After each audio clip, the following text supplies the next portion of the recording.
Don Jaime Martínez Veloz estudió arquitectura en la Universidad Autónoma de Coahuila. En la misma universidad fue profesor universitario y director de su facultad de arquitectura.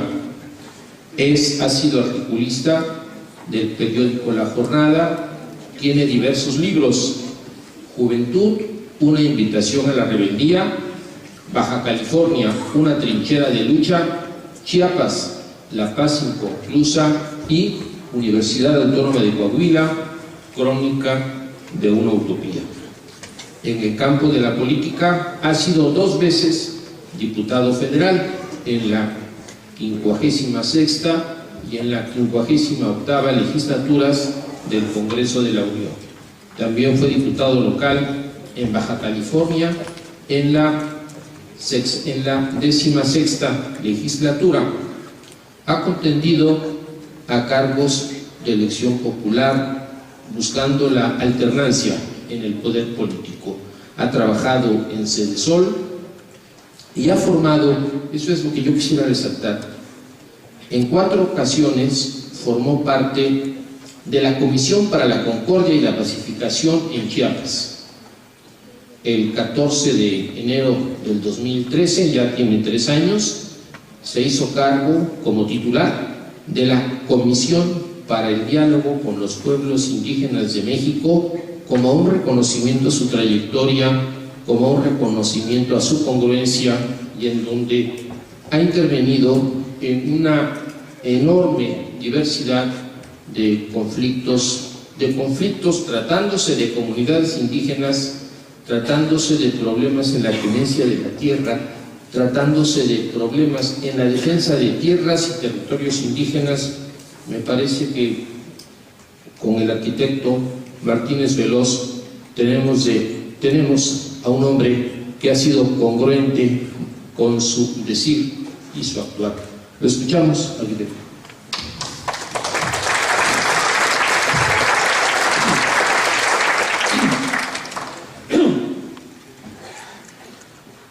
Muy buenos días o tardes.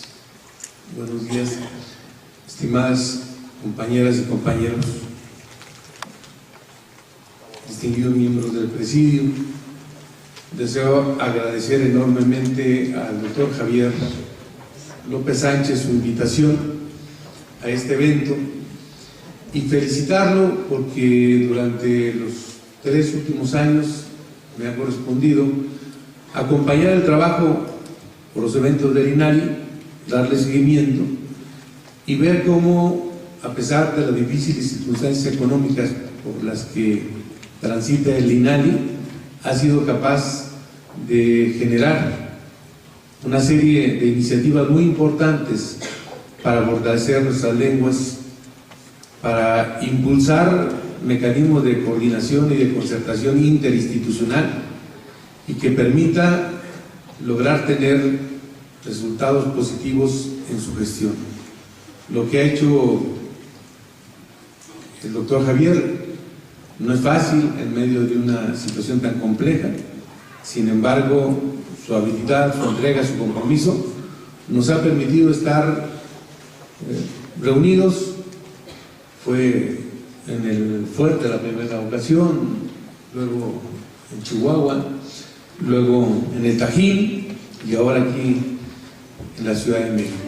Felicidades, Javier, y un abrazo fraterno, cariñoso, por esta labor tan importante que has hecho. Yo quiero aprovechar esta invitación que nos hace el doctor Javier para hacer una reflexión sobre las políticas públicas en México y sobre todo para enmarcar mi participación en una reflexión en un mes tan importante, tan simbólico, en donde se cumplen 20 años de la firma de los acuerdos de San Andrés Larraínzar en materia de derechos y cultura indígena. Yo quisiera partir de una reflexión que me parece muy importante. En los últimos años, el los recursos financieros destinados a los pueblos indígenas se han incrementado sustancialmente. Cuando nace la CDI, de 15,000 millones de pesos, ascienden al año pasado a 82,000 millones de pesos. Y por ejemplo, en materia de producción mineral, teniendo como ejemplo el oro, la producción de oro, de 1994 a la fecha se ha producido la mitad del oro que se ha producido en toda la historia de México. Se ha producido 1,100 toneladas de oro en estos últimos 20 y tantos años, y en la historia de México se han producido 2,200 toneladas de oro. La pregunta es cómo es posible que, teniendo este incremento tan sustantivo en términos presupuestales, de recursos públicos y en términos de producción de la riqueza del subsuelo, la pobreza de los pueblos indígenas siga manteniéndose en los mismos niveles e incluso en algunos casos hasta en peores condiciones. En el 2001, cuando se produjo la reforma indígena, se nos planteó que un esquema de atención por la vía de los programas sociales pudiera ser o iba a ser la alternativa que permitiría enfrentar los rezagos ancestrales y producir esquemas de desarrollo con los pueblos. Los datos del Coneval del año pasado coinciden fundamentalmente con los datos y con la declaración de guerra del EZLN del año de 1994. ¿Qué es lo que está pasando? Es decir, ¿es posible diseñar políticas públicas inconexas del marco constitucional, del contexto político social? El INALI es una excepción en este país,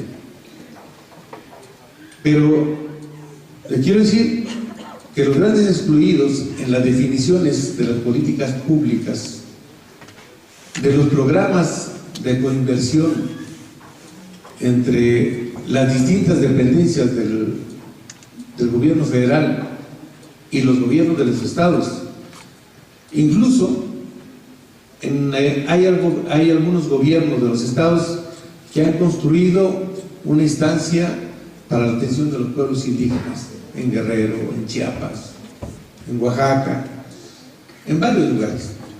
Bueno, ni siquiera estas instancias son tomadas en cuenta a la hora de la definición presupuestaria.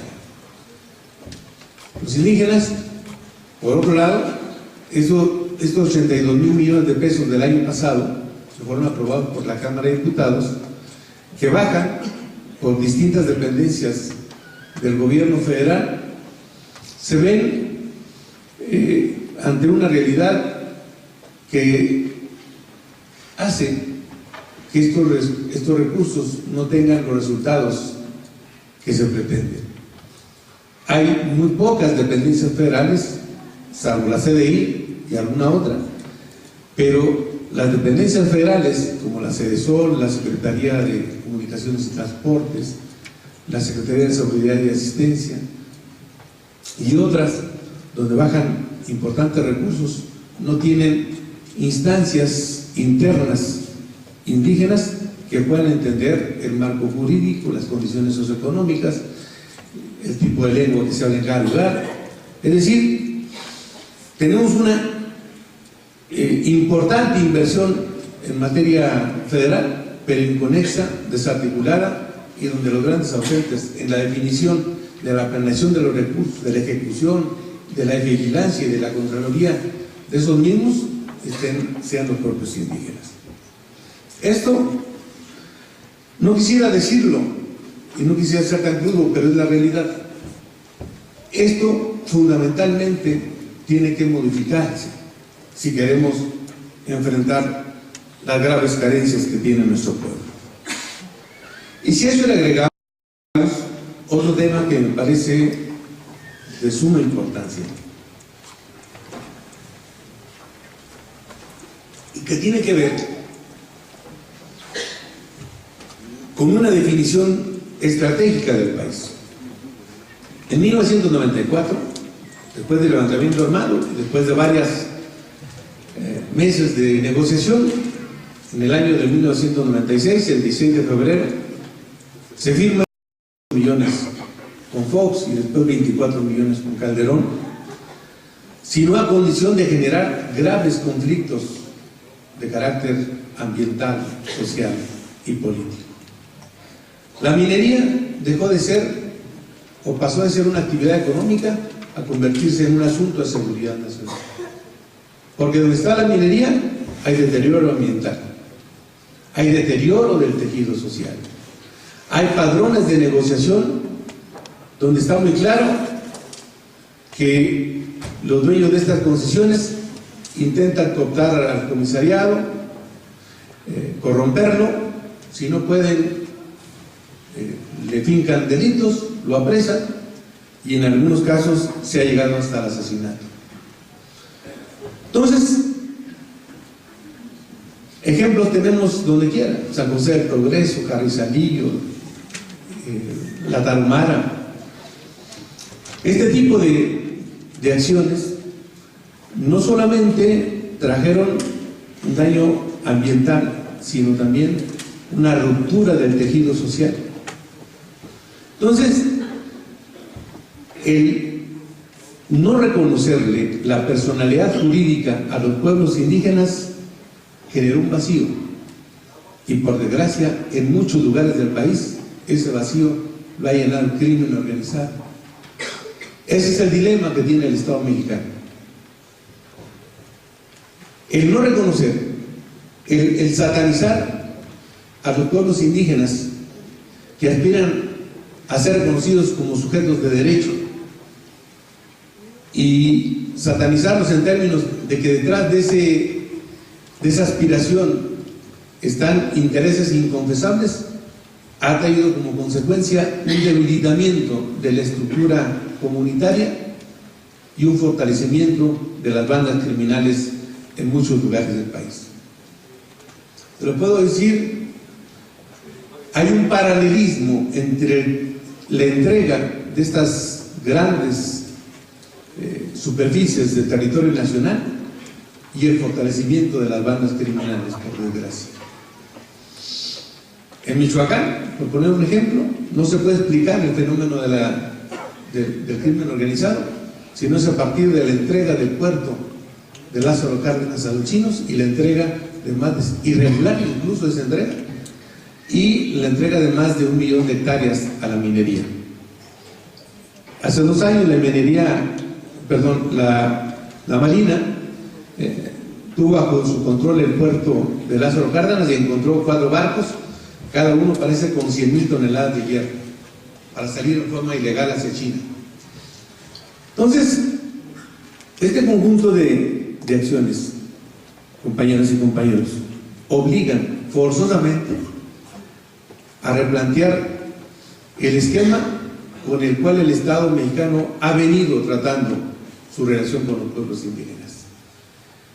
Hemos tenido importantes avances. El reconocimiento en el artículo 1 en el año 2011 de los derechos y el reconocer los tratados internacionales con rango constitucional, por un lado, las definiciones que ha tenido la Suprema Corte de Justicia, sobre todo una resolución del 3 de septiembre del 2013, donde se reconoce que la jurisprudencia de la Corte Interamericana de Derechos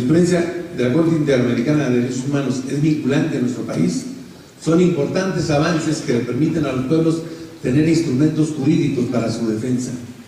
Sin embargo, tenemos que hacer una redefinición de la política en su conjunto para el tratamiento con los pueblos indígenas.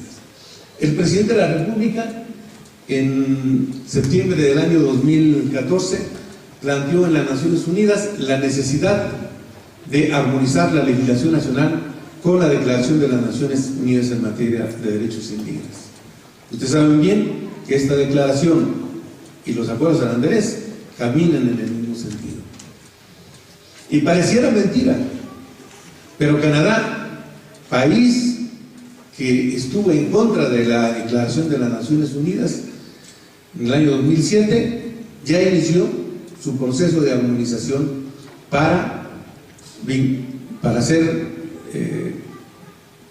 factible que su legislación nacional esté armonizada con la Declaración de las Naciones Unidas. Hay ejercicios que se están haciendo en muchos lugares. Hay en muchos lugares del país acciones unilaterales de empresas de todo tipo. Han sido acciones que han generado grandes tensiones sociales. Y cuando un pueblo se opone a un proyecto, de inmediato hay una descalificación brutal por parte de medios de comunicación de los grupos de poder político y económico local. Y se dice que suponen el progreso. Les pongo un ejemplo. Nosotros estamos trabajando en la Tarahumara y hay una empresa que se llama TransCanada que tiene un contrato para introducir un gasoducto y que quiere pasar por el medio de las comunidades. Las comunidades se han opuesto, no se oponen al proyecto, simplemente dicen que no pasen por sus comunidades, por el daño que ocasionarían en sus viviendas y en sus bosques. Y esta empresa los ha acusado de que se está oponiendo al progreso del país.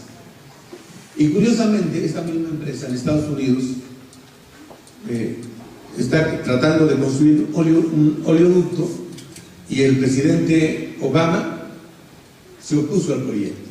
Y yo preguntaría, entonces, Obama también se opone al progreso y al desarrollo porque contiene un proyecto que va a lastimar a las comunidades de su país. Creo que es importante, compañeras y compañeros, que entendamos que estamos enfrentados a una grave circunstancia y que hoy más que nunca requerimos la unidad, requerimos articular todas las luchas que están dispersas a lo largo y a lo ancho del país para formar un frente común. Quienes se oponen a la incorporación de los acuerdos de San Andrés al texto constitucional o la Declaración de las Naciones Unidas a la Constitución de nuestro país tienen intereses articulados, independientemente de que estén en un lado o en otro, están unidos en lo fundamental. Este es un tema de correlación de fuerzas. Creo que nosotros somos más. Creo que los pueblos a lo largo y a lo ancho del país han demostrado en cada uno de sus lugares que con dignidad, con organización y con respeto pueden salir adelante. Y estoy convencido de que la única posibilidad de que este país pueda salir adelante es, primero y antes que nada, construyendo una relación respetuosa entre el Estado mexicano y sus pueblos indígenas. Si esto no se resuelve, todos los demás temas seguirán pendientes, porque todos tendrán que ver con esto. Creo, incluso, que los temas de democracia, de bienestar y desarrollo, de políticas públicas, tendrán un trato diferente cuando se resuelva el problema estructural entre una relación sólida, respetuosa entre el Estado mexicano y sus pueblos originarios. En eso estamos trabajando. Naturalmente en el gobierno no todos piensan como yo. Hay un sector que apoya esta propuesta y hay otro sector que se opone. Los intereses contra los que luchamos están dentro y fuera del gobierno. Sin embargo, como parte de este pueblo, como integrantes de un pueblo con una gran historia de lucha, estamos convencidos de que la posibilidad de avanzar en mejorar las condiciones de nuestros pueblos originarios radica en que tengamos la capacidad de articular todas las luchas que hoy se dan a lo largo y a lo ancho del país, muchas veces aisladas. Sin embargo, en todas ellas el común denominador es el mismo: la agresión a sus territorios, la agresión a su dignidad, tratar de desintegrar el tejido social, afectar el medio ambiente y, naturalmente, evitar que este pueblo tan generoso, con tanta historia, tenga un futuro que naturalmente no es el futuro de las grandes compañías transnacionales. No estamos en contra del progreso ni el desarrollo, pero este no se puede producir violentando los derechos de los pueblos indígenas. Muchas gracias.